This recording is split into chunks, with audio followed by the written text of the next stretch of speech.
Il-politika tal-Gvern Laburista li kabar il-popolazzjoni bla pjan qed wassal biex il-ħaddiema barranin jgħixu f'postijiet iffullati, kif ikkonfermat waqt li l-Maltin Mulawċin jinsabu mħasbin bil-prezzijiet tal-kirjiet u tas-suq tal-proprjetà li qegħdin jolew, dan kif jirriżulta mill-istatistika Ewropea u mill-Eurobarometru.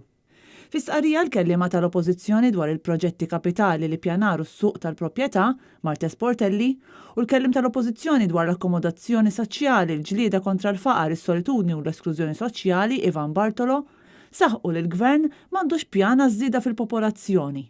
Issa ġiet konfermata wkoll mill-aħħar statistika tal-Eurostat li turi kif 12.8% tal-ħaddiema barranin il-barra mill-Unjoni Ewropea qed ikollhom jgħixu f'appartamenti iffullati.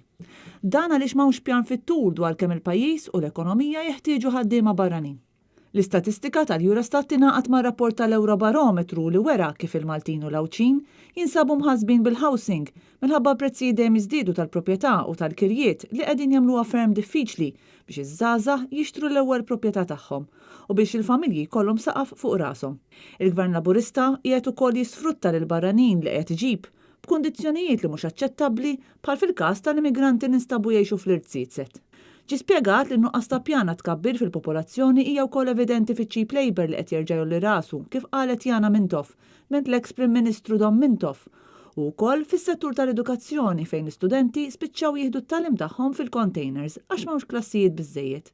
Dawn il-problemi f'setturi differenti se jibqgħu jiżdiedu bid-deċiżjoni tal-Gvern stess li jibqa' jġib 15,000 ħaddiem barrani kull sena u fl-istess nifs ibeżża lill-anzjani li mhux se jagħtihom il-pensjoni jekk ma jiġux il-barranin.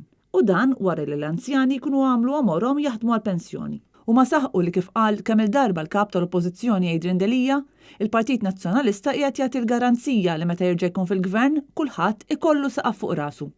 Il-benesseri tan-nies u tas-soċjetà huma l-qalb il-Partit Nazzjonalista u għalhekk mill-Oppożizzjoni qed iressaq proposti konkreti għal setturi li jinsabu f'diffikultà bil-modell ekonomiku ta' Gvern Laburista fosthom mal-kunsilli lokali, is-sostenibilità tal-bdiewa u r-raħħala, il-qbiela, work-life balance, għall-iskart tal-kostruzzjoni, il-kanċer, l-ambjent u għawdex.